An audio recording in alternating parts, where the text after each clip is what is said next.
시작하겠습니다. 좋으신 주님 감사합니다. 또 좋은 한 날 허락해 주시고 또 함께 기도란 무엇이냐에 대해서 살펴볼 수 있도록 주님 함께 해주셔서 감사함을 드립니다. 우리 함께 하는 우리 귀한 성도님들 한 분 한 분 늘 영육간에 건강하실 수 있도록 인도해 주시고 또 기도를 통하여서 자녀에게 허락하신 귀한 특권을 또 누릴 수 있는 그러한 우리 모두 되게 해 주십시오. 예수님의 이름으로 기도합니다. 아멘. 우리 오늘 함께 나누실 하나님의 말씀은 요한복음 14장 13절 14절 말씀입니다. 요한복음 14장 13, 14절 말씀입니다. 우리 옆에 이제 있긴 한데요. 오늘 요한복음 좀 찾아볼 일이 있으니까 요한복음 14장 찾아놓으셔도 되겠습니다. 우리 함께 읽습니다. 너희가 내 이름으로 무엇을 구하든지 내가 행하리니 이는 아버지로 하여금 아들로 말미암아 영광을 받으시게 하려 함이라. 내 이름으로 무엇이든지 내게 구하면 내가 행하리라. 아멘. 예, 저는 이제 그 기도가 뭔가에 대해서 다양하게 설명하실 수도 있으시겠지만 기도가 뭐냐라고 했을 때 저는 기도란 커뮤니케이션이다 이렇게 정의를 하는 거를 좋아합니다. 그러면 누구랑 커뮤니케이션을 하느냐?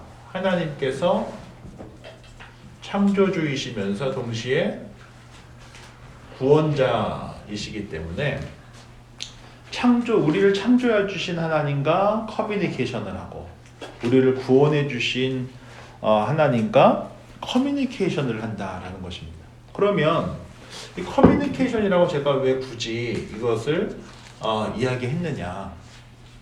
왜냐하면 저는 이 대화라고도 할 수 있지만 커뮤니케이션이라고 한 이유는 우리가 다양한 형태로 소통하기 때문이다라는 것이에요. 때로는 저 같은 경우는 이렇게 혼자 걸어 다니면서도 기도를 하는 경우가 있고 또 주일날 제일 먼저 와서 앞에 가가지고 예배를 위해서 이렇게 침묵하면서 근데 이 공간에 있는 것만으로도 참 감사하더라고요. 그래서 예배 전에 이렇게 기도를 하고 그 다음에 이제 예배를 준비하기도 하고 또는 굉장히 응급 상황이 생길 수 있잖아요. 그러면 아버지 도와주세요 라고 이렇게 구하기도 하고 또 여행을 다니거나 아니면 제가 그 매해 우리 뉴스아이들 뉴스코스타가 무스코카에 있으니까 무스코카만 올라가도 그 밤하늘에 그 별이 또 다르더라고요. 그거 보면서 야, 참 신비롭다 라고 하면서 이렇게 그 신비로움을 고백하기도 하고 또는 매일은 아니지만 일기를 쓰면서 제 기도 일기를 써 내려가고 또 음악의 탤런트가 있으신 분들은 음악을 통해서 하나님과 이렇게 커뮤니케이션 하기도 하고 어떤 분들은 그냥 숨을 깊이 쉬고 내쉬고 들숨 날숨을 하면서 호흡을 하면서 마음을 정돈하기도 하고 침묵 가운데서 이렇게 기도하기도 하고 이렇게 다양한 형태로 하나님께서 나와 함께 하시다는 것을 또 하나님을 향한 감사를 하나님과의 대화를 하나님을 느끼고 누리는 것을 다양한 형태로 우리가 하기 때문에 이것을 대화라고 한정하기보다는 커뮤니케이션이다 이렇게 하는 것이 좋지 않겠나 싶어서 저는 기도란 하나님과의 커뮤니케이션이다. 한번 사는 인생을 나를 창조하신 하나님, 나를 구원하신 하나님과 함께 호흡하고 대화하면서 살아간다는 것은 참으로 감사한 일이 아닌가라는 생각을 해봅니다. 제가 청년들한테 종종 이런 이야기를 하는데요. 이 청년 사역을 하다 보면은 이 자매 여자 청년이랑 가끔 이렇게 오픈된 공간에서 있을 때가 있어요. 그러면은 저도 아무리 20살 차이가 나도 좀 불편하니까 말이 많아지더라고요. 이 불편한 공기를 조금 덜 어색하게 만들기 위해서 제가 원래 말이 많은 편은 아닌데 이게 말이 많아지더라고요.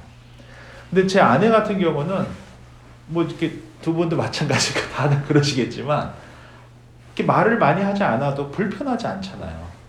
그렇지 않습니까? 때로는 우리가 격양되게 또 이야기를 할 때도 있지만 부부 사이에 아주 친밀한 관계에 있을 때 그런데 그렇게 말을 많이 하지 않아도 그리고 굉장히 편안하게 있어도 불편하지 않단 말이에요.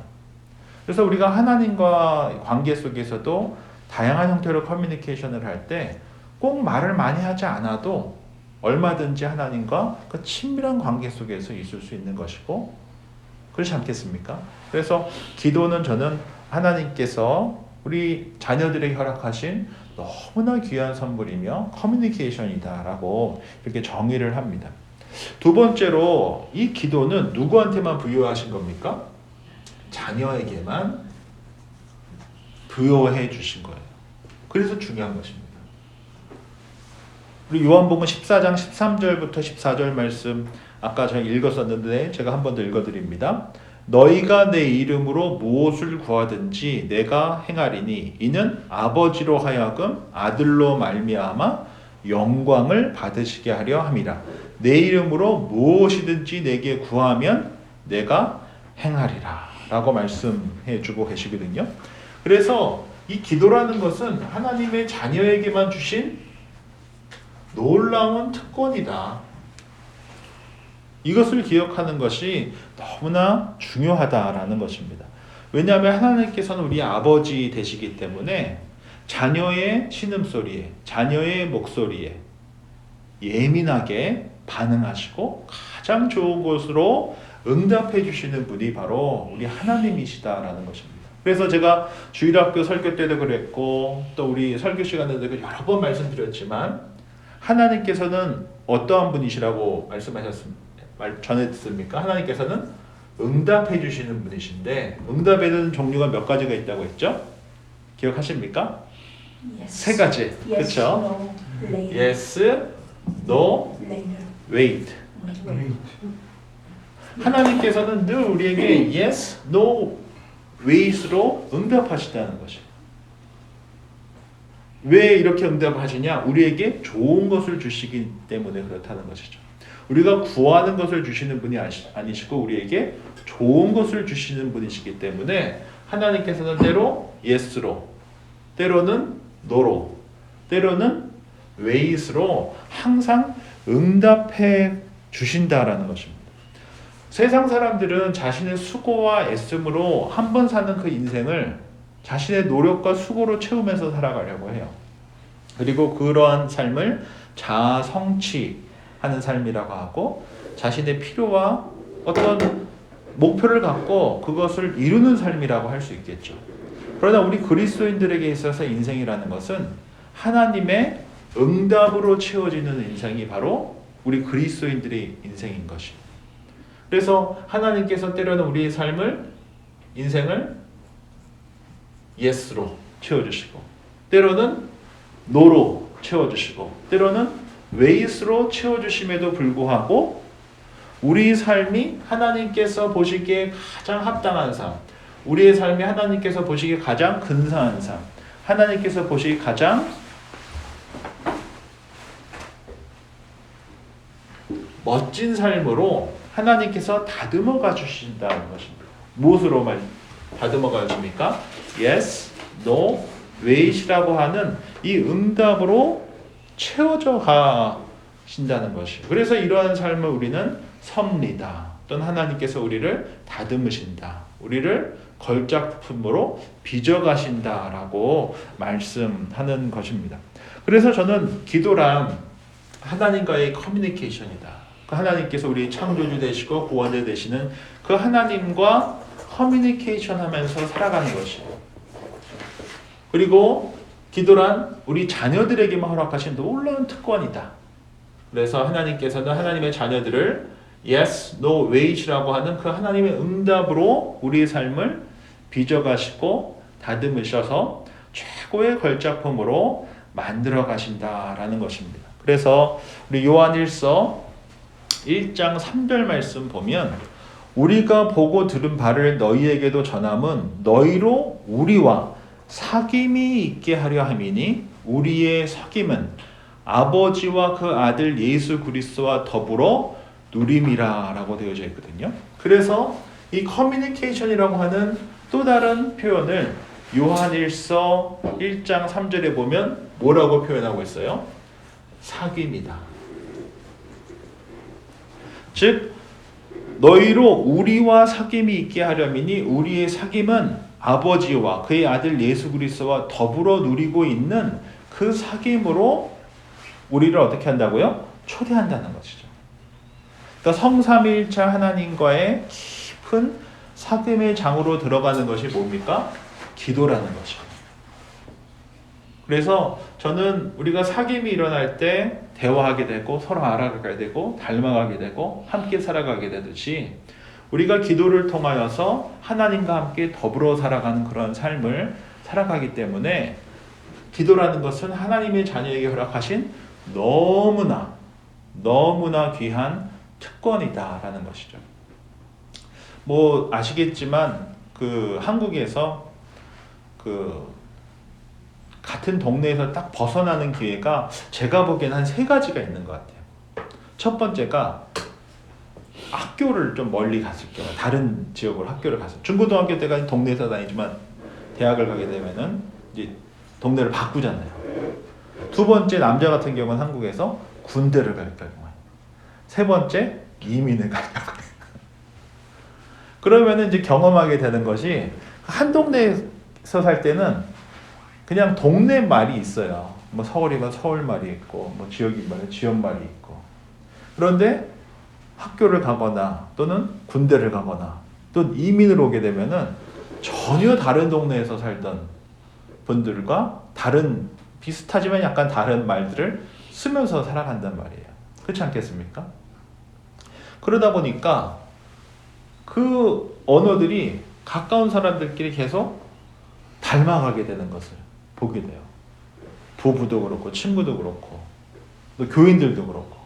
그래서 이 대화라는 것이 결국 우리를 사귐 안으로 들어가게 하듯이 바로 기도라는 것이 하나님과의 깊은 사귐으로 만들어가게 되는 너무나 중요한 도구다라는 것을 우리가 알 수 있겠죠. 그다음에 두 번째로 이제 기도의 종류에 대해서 우리가 함께 좀 살펴보고자 합니다. 우리 먼저 이 기도라는 것은 사귐이고 또 귀한 하나님과의 어떤 통로인데 이 기도라는 것은 굉장히 개인적이기도 하고 또 동시에 공동체적이기도 해요.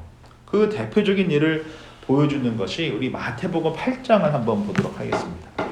마태복음 8장입니다.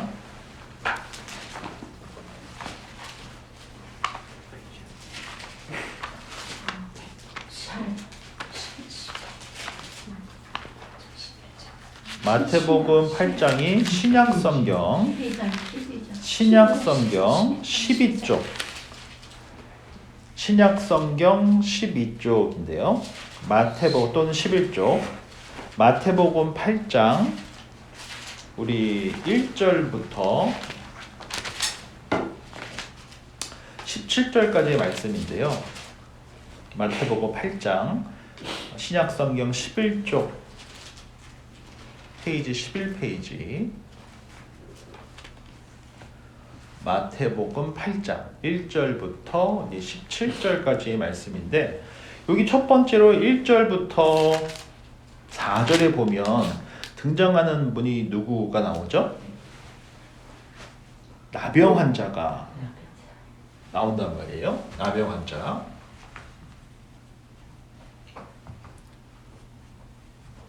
첫 번째로 나오는 인물이 나병 환자. 나병 환자가 나오는데 나병 환자가 2절에 보면 나와 절하여 이르되 주여 원하시면 저를 깨끗하게 하실 수 있나이다 라고 하자 예수님께서 나병 환자, 한센병 환자의 몸에 손을 대시고 깨끗함을 받으라 하니 나병이 깨끗해졌다라고 되어져 있어요. 그렇죠? 이처럼 나병 환자는 개인의 기도 제목을 갖고 하나님께 구한 것이에요. 개인의 기도 제목을 갖고. 저는 이것이 굉장히 중요하다라고 생각을 합니다. 그래서 우리가 신앙생활을 할 때 마치 자녀가 부모에게 뭐 달라고 하는 것처럼, 이처럼 자녀에게 허락해 주신 귀한 특권이 부모 아빠 되시는 하나님 아버지께 구하는 것이에요. 그래서 나병 환자가 어린아이와 같은 마음으로 때로는 때를 쓰면서 때로는 본인의 필요를 아버지께 구하는 것이에요. 그러니까 안 좋은지 알면서도 때로는 때 쓰면 어린아이니까 들어주는 듯이 하나님께서도 때로는 우리의 그 필요를 아시고 우리 때를 써서 들어주실 때가 있으시다는 거죠.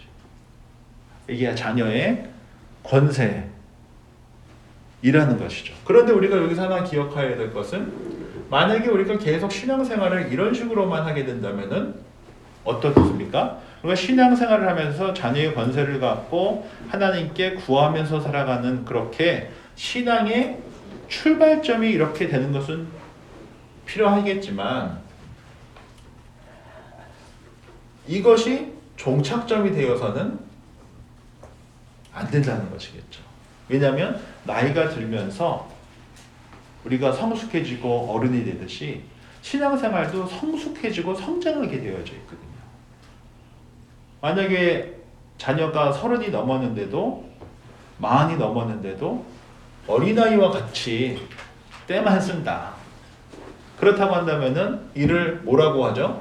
성인 아이라고 하죠. 성인 아이. 뭐뭐 컸는데 뭐 생각하는 거나 행동하는 거나 말하는 거나 이런 것이 어린아이 수준에 머물러 있을 때 이를 성인 아이라고 하잖아요. 신앙생활도 마찬가지라는 것입니다. 우리가 이렇게 자신의 필요를 놓고 기도하는 건 너무나 중요하고 필요하지만 계속 그 자리에만 머물러서는 안 된다라는 것이죠. 이것이 출발점이 될 수는 있지만 종착점이 되어서는 안 된다라는 것이죠. 성숙함으로 나아가야 한다는 것이죠. 그것을 보여주는 그 예가 뭐냐면 5절부터 13절에 나오는 백부장이에요.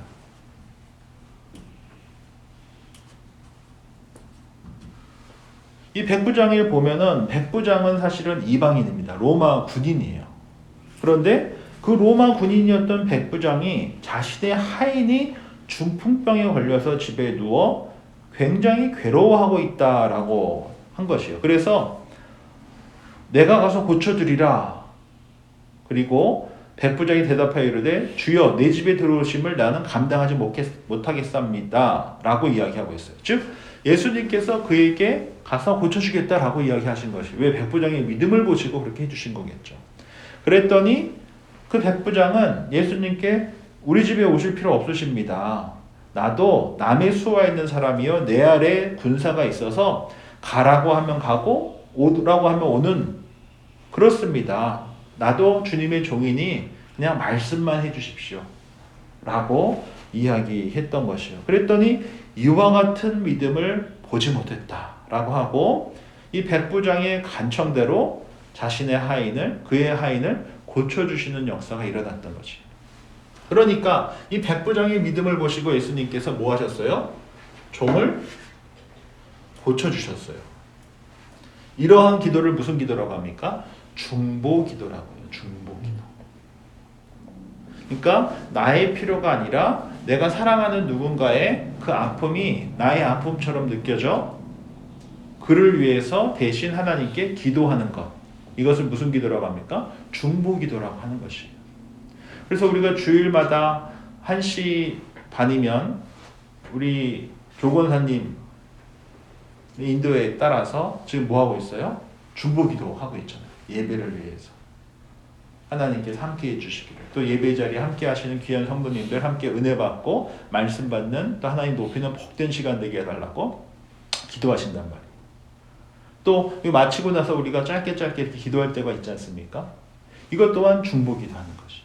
우리 하빈 집사님 잘 정착하게 해주십시오. 또 환우들 잘 회복되게 해주십시오 라고 기도하는 것이 다 뭡니까? 중보기도라는 것이에요. 이 중보기도를 하나님께서 기뻐하신다는 것이고, 이러한 기도를 무슨 기도라고 합니까? 성숙한 기도라고요. 성숙한 기도.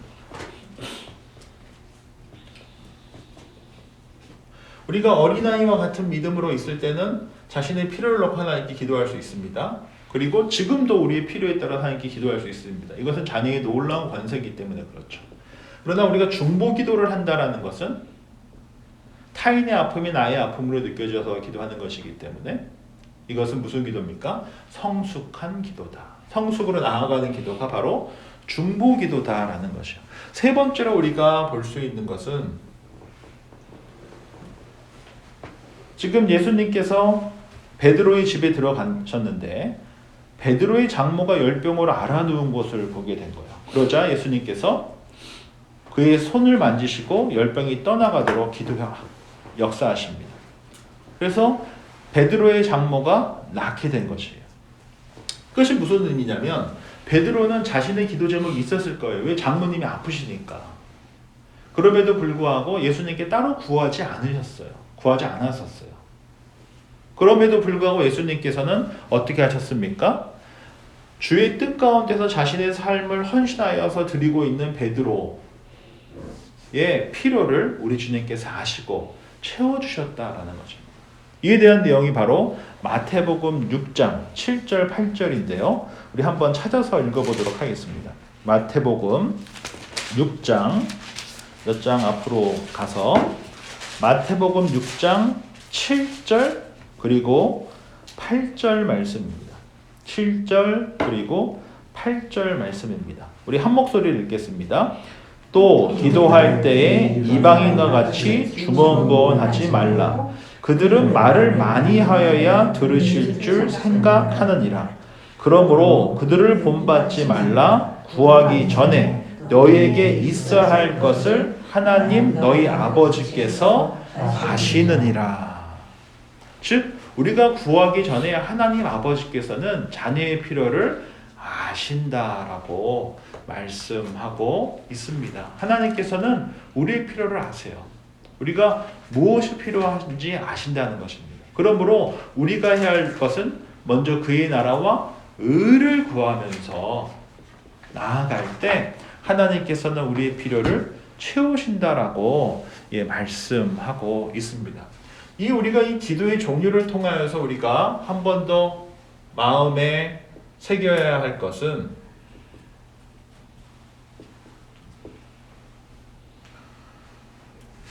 우리가 성장하듯이 기도도 어떻다는 것이요? 성장하고 성숙해진다는 거죠. 나를 위해서 기도하는 건 필요합니다. 당연히 그렇게 하셔야 되며 자녀의 놀라운 특권이에요. 그런데 이 개인의 기도, 나의 필요만 구하는 기도가 신앙생활하는 데 있을 중요한 출발점이 될 수 있지만 그냥 그 자리에만 머무르는 종착점이 되어서는 안 된다는 것이죠. 왜요? 우리가 잘못하면 신앙생활에도 우리 기도생활에도 성인아이와 같이 머무를 수 있기 때문에 그래요. 늘 나만 생각하고 우리를 생각하지 못하고 나만 생각하고 상대를 생각하지 못하고 늘 나만 생각하는 신앙생활이 아니라 나와 너를 그리고 우리를 생각하는 그런 자리로 성장하고 성숙하는 것이 필요하다는 것이죠. 그 대표적인 예가 누구라고 했습니까? 백부장의 기도다라는 거죠. 자신의 종을 위해서 기도한 하나님께 구한 주님께 구한 이 백부장의 기도를 무슨 기도라고 한다고요? 중보 기도라고 한다. 이것이 바로 성숙으로 나아가는 기도죠. 나와 너를 위해서 우리 공동체를 위해서 기도하는 이 중보 기도가 하나님께서 기뻐하시는 성숙한 기도이고 그 다음에 우리가 하나 더 기억하셔야 될 것은 먼저 그의 나라와 의를 구하면서 우리가 기도하고 나아갈 때 하나님께서 우리의 모든 필요를 아시기 때문에 하나님께서 우리에게 필요한 것들을 채워주실 것이다 라는 것을 믿고 먼저 그의 의와 나라를 구하며 기도하는 것이 참 중요하다라는 것이죠. 그래서 우리가 기도할 때 이렇게 순서를 이렇게 좀 정해서 기도하는 것도 참 필요해요. 먼저 저희 어머니 같은 경우는 국가 나라를 위해서 그리고 교회와 지난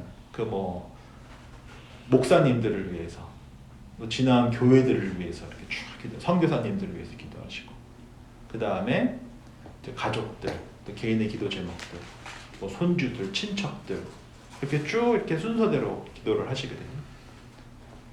그러니까 이렇게 성숙한 기도의 자리로 나가기 위해서 우리가 이 땅 가운데 하나님의 나라가 이루어지기 위해서 기도하는 하나님의 의를 위한 기도, 교회 공동체를 위한 기도, 베리 땅을 위한 기도, 하나님 나라를 위한 기도, 그리고 선교를 위한 기도, 교회를 위한 기도, 그리고 교회 공동체와 가족 가운데 있는 이들을 위한 중보 기도, 그 다음에 내 개인의 기도 제목을 넣고 기도하는 것.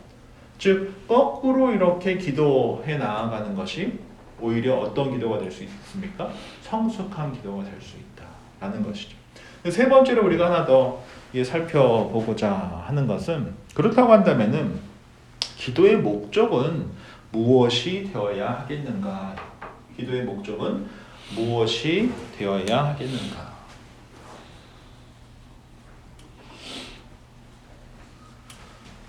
우리가 기도한다라는 것은 내 뜻이 관철되는 것이 아니라 하나님의 뜻이 이루어지는 것.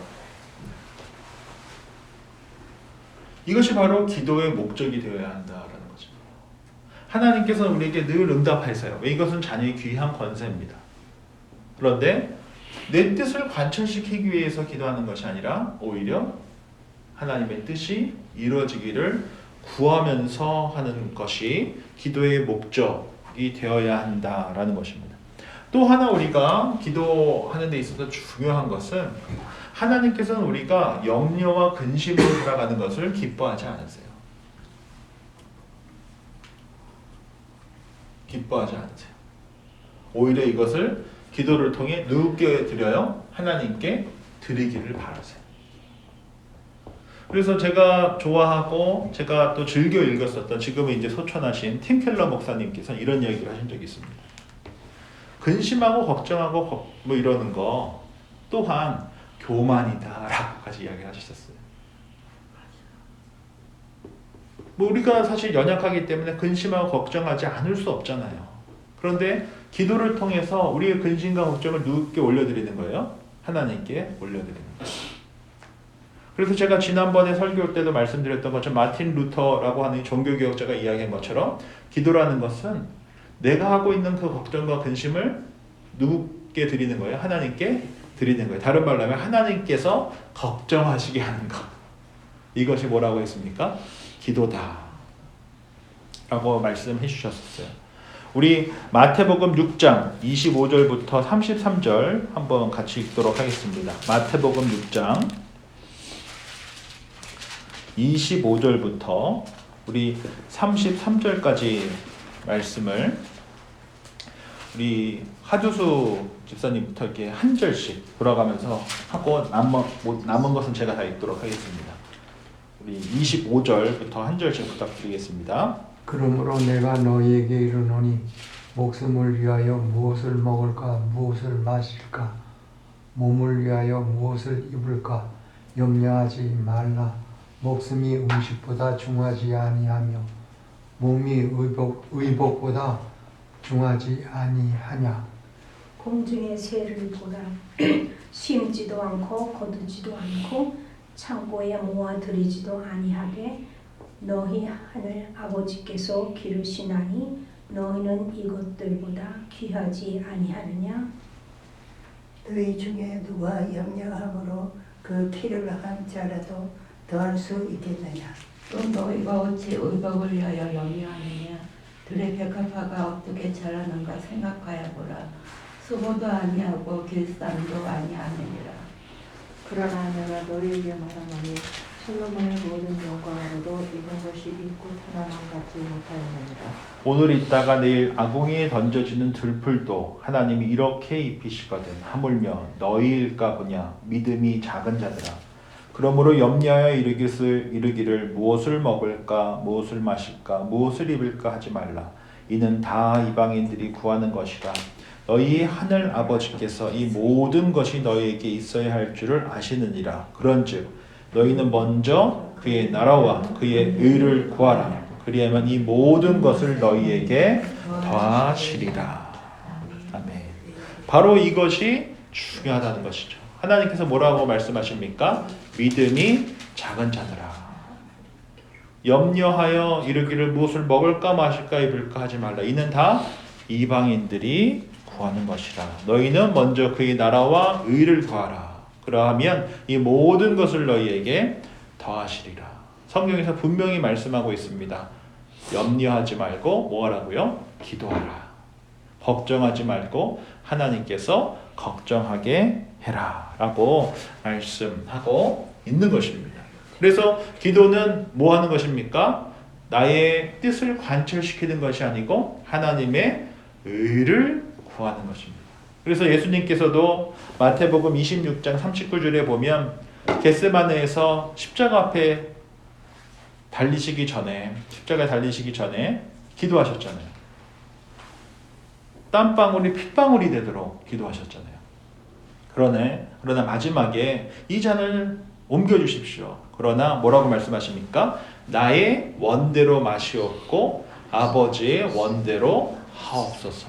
정말 겟세마네에서 기름을 짜내듯 기도하셨습니다.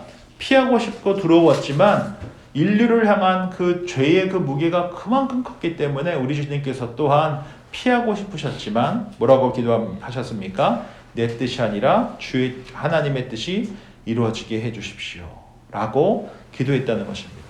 이처럼 우리가 이제 기도의 중요한 목적을 갖고 아는 것이 중요합니다.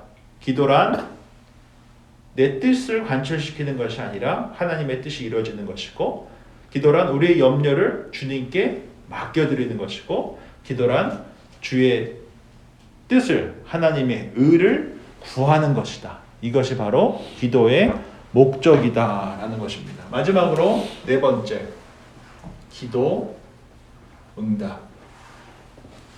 우리가 이 기도 응답을 이야기할 때 저는 이렇게 설명을 합니다. 기도 응답이라는 것은 결국 공명이 일어나는 것입니다. 공명이 뭐라고 했습니까? 박수를 같이 치는 거야. 박수를 이렇게 치고 이렇게 치고가 아니고 같이 치는 거야. 오케스트라 연주를 쫙 합니다. 그때 화음을 맞춰서 함께 지휘자의 그 지휘에 따라서 함께 음악이 아름답게 조화롭게 만들어지는 것이, 이것을 뭐라고 합니까? 공명이 일어난다 라고 이야기하고 있습니다. 그래서 기도 응답이라는 것은 바로 하나님의 뜻이 우리 삶 가운데 일어나는 것이죠. 그럴 때 우리가 믿음으로 화답하며 공명이 일어나는 것이죠. 때로는 그것이 예스가 될 수도 있고, 때로는 그것이 노가 될 수도 있고, 때로는 그것이 웨이스로 온다 하더라도 우리가 믿음으로 화답할 때 뭐가 일어납니까? 공명이 일어나는 것이죠. 그래서 요한복음 15장 7절에 보면 너희가 내 안에 거하고 내 말이 너희 안에 거하면 무엇이든지 원하는 대로 구하라. 그리하면 이루리라. 주의 말씀이 너희가 내 안에 거하고 내 말이 너희 안에 거하면 공명이 일어난다 라고 말씀하고 있습니다. 그래서 우리가 하나님의 뜻에 나의 삶과 나의 기도가 하나님의 그 뜻에 아름다운 화답, 아름다운 하모니를 만들어가는 것이 뭡니까? 공명이라는 것이. 그래서 저는 이렇게 생각을 합니다. 기도는 오랜 여정 같아요. 때로는 하나님께 우리가 한 번에 맞출 때도 있지만 우리가 조금씩 변화되어져서 하나님께 맞춰져가는 오랜 여정이며 오랜 사귐이 기도다라고 저는 보고 있습니다. 그래서 공명이 일어나지 않을 때, 우리가 순종이 되지 않을 때 우리 하나님께서 기다려주세요. 그리고 우리 또한 기다릴 수 있어야 됩니다. 또 하나님께서 길을 열어주실 때까지 잠잠해야 합니다. 우리는 적지 않은 경우, 저도 마찬가지지만 문제 앞에 있을 때, 도전 앞에 있을 때 그냥 두려움에 사로잡혀서 함몰될 때가 적지 않아요. 그런데 예수님께서 갈릴리 바다에서 배를 타시고 갈 때 태풍이 확 불었잖아요. 예수님께서 함께 계심에도 불구하고 그 태풍에 함몰되어서 어떻게 합니까? 주님을 깨우면서 우리가 이렇게 지금 죽게 생겼는데 뭐하고 계십니까?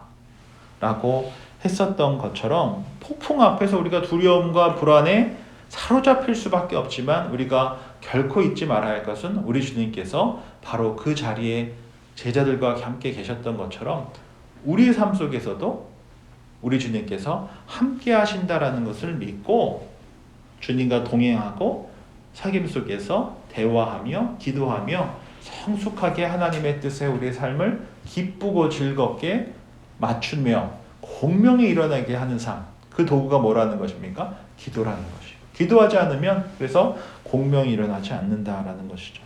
두 번째로 우리가 공명이 일어날 때 우리는 마침내 하나님께서 이 때를 위해서 이렇게 하셨구나 라를 고백하게 돼요. 공명이 일어나야 이 때를 위해서 내가 노라고 하는 응답을 받았구나, 이 때를 위해서 주님께서 나에게 기다리라 하셨구나 라고 하는 것을 고백할 수밖에 없다라는 것입니다. 그래서 하나님과 깊은 사귐, 그리고 우리의 삶을 하나님의 응답의 예스와 노와 웨이스로 채우시게 하시는 그 하나님의 그 섭리 속으로 들어가게 하는 것이 뭐예요? 기도라는 것입니다. 그래서 그리스도인들에게 있어서 너무나 중요한 특권, 이 기도를 우리가 잘 누리고 또 기도 가운데서 그러니까 성숙함으로 나아가며 하나님의 뜻에 우리가 바르게 화답하며 살아가는 것이 우리 그리스도인들에게 있어서 너무나 중요하다는 것입니다. 오늘 기도에 대해서 이렇게 살펴봤는데요. 기도는 뭐라고 했습니까? 커뮤니케이션이에요. 그래서 창조주 하나님과 구원자 하나님과 커뮤니케이션이고, 이는 자녀에게 허락하신 놀라운 특권이며 하나님께서는 yes, no ways로 우리에게 응답하신다. 이것이 바로 기도의 놀라운 특권이며 자녀의 특권이며 이것이 바로 사귐이다. 하나님과 깊은 사귐으로 들어가게 하는 것이다 라고 했어요. 두 번째로 기도의 종류는 개인의 기도가 있고 중보 기도가 있고 하나님의 뜻을 구하는 기도가 있다라고 했어요. 너무나 당연한 일입니다. 자신의 필요를 구하는 기도 필요합니다. 그러나 출발점이 될 수는 있지만 종착점이 되어서는 안 된다고 했죠. 성인아이와 같이 성장하지 않는 그리스도인으로 설 수 있기 때문에라고 말씀드렸고, 우리가 중보기도 이 백부장의 기도처럼 타인을 위해서 공동체를 위해서 중보하는 건 너무 필요하고 하나님의 의와 하나님의 나라를 위해서 기도하는 것이 필요하다. 그래서 성숙한 기도는 거꾸로 하는 기도라고 했죠. 하나님의 의를 구하는 기도, 중보하는 기도, 개인의 필요를 위해서 구하는 기도.